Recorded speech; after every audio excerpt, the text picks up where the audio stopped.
what is it?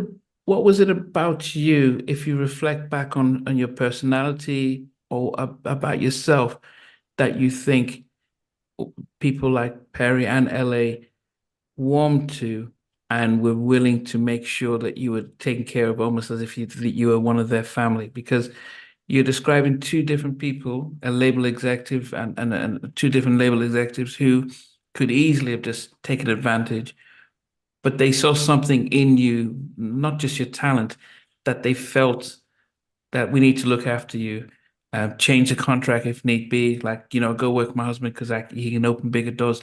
That doesn't necessarily happen unless they said, this is your long lost son. And it's like, okay, we're going to give you all that. So what do Yeah. you think was You about know what? you? All I could say about me, and it's always been the case. I've always been very mature for my age. Okay. And I was 21 at the time when I first got into business. I'm 52 now. I was also at a very young age. I was a young man. I was a real man. I didn't take no shit. So what happens is that if I felt like someone was doing something sideways, I'd approach them. I'd confront them right then and there.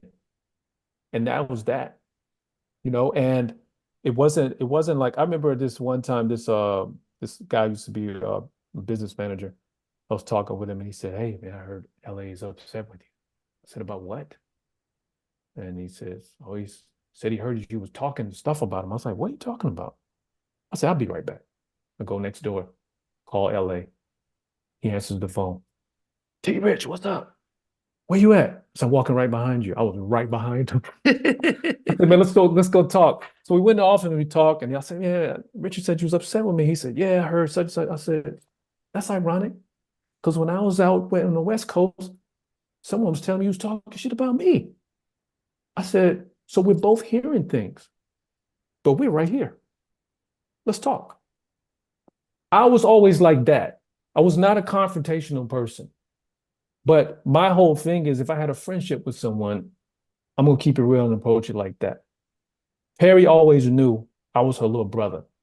I was Mm. protective of her just like she was protective of me. So all I can tell you is that there's nothing about me that says that that I'm for games and that I need to be played with. That doesn't deter someone from trying to shiv you in the back on some shit or whatever. But the thing about it is I was always pretty upfront. It wasn't like there was no like even when I left LaFace, there was no fighting, nothing like that. That was a result of me and LA having conversations. Mm. We wasn't yelling at each other, none of that crazy stuff.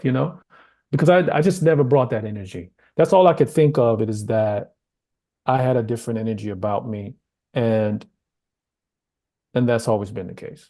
And I think that's the thing you mentioned about that energy, because I think um, if somebody gets a different energy, if you're not there like wilding out and frivolous with your stuff, um, I think it's a vibe that somebody just wants to do good about you. They don't know what it is, but I'm going to look after them, because that doesn't happen to everyone.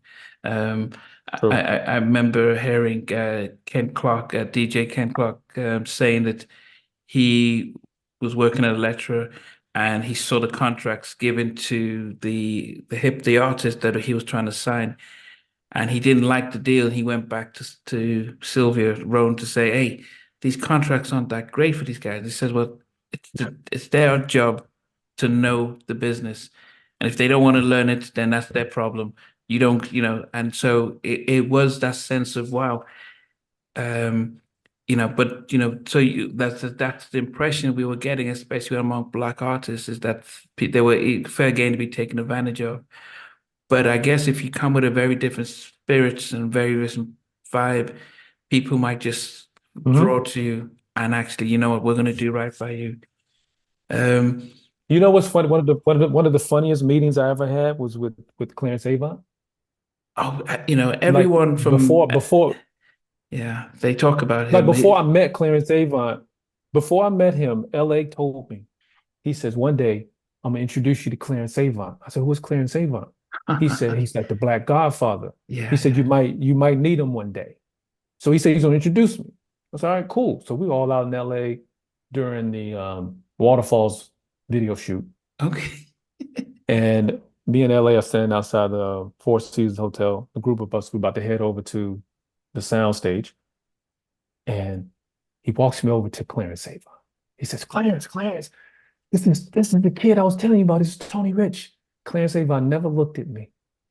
He kept his eyes on LA and he said, and who is this little motherfucker? Is he gonna make me some motherfucking money? Get this motherfucker out of my face. And he walked away and got in his Rolls Royce and pulled off. And I looked at LA and was like, yo, what is that about? He told me, it's Clarence. I see Clarence maybe 2 or 3 months later at the Motown office.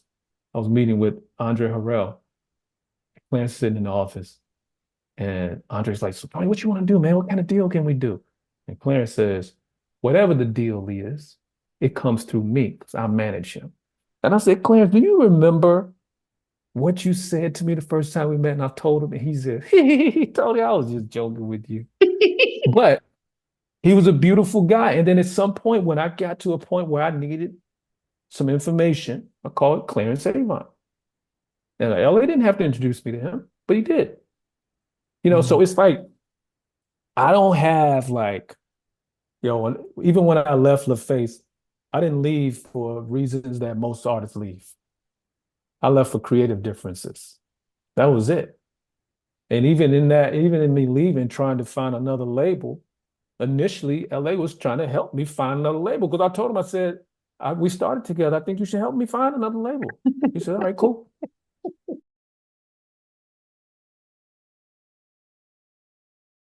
Hey guys, thanks for watching. Thanks for being a part of Halftime Chat. Please remember to subscribe, share, and comment. But most importantly, why don't you become a member of Halftime Chat? We've got amazing videos, amazing perks, and being able to support the channel. But anyway, thanks for watching. Take care. I never participated in that category. And somewhere in between us for even loving us, on which I did miss you really. What was it like growing up? She's still making an impact on 4 houses down. I have a couple of pieces. trying to get this one and that one. That works for you, but just for me, No, okay. They don't understand what Joseph Boys winning all spirits. Play it.